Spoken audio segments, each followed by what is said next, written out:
hiccup. Keeper was having fun with Lee. They had a drink. Hic, said Keeper. He had hiccups. Quick, get a cup of water, said Lee. Did that get rid of the hiccups? Said Lee. Hic, said Keeper. Hic. Drink this like this, said Biff.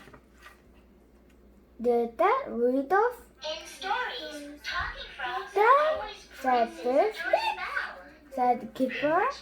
Try hopping and putting your tongue, said Chip. Has that got rid of them? Said Chip. Hic, said Keeper. A shark will get rid of it, said Biff. A frog was gazing at them. Said Biff. Then, boo! You did it, said Keeper. You got rid of my hiccup. Hic, said Grandpa Chan. Hic. Thank you for listening.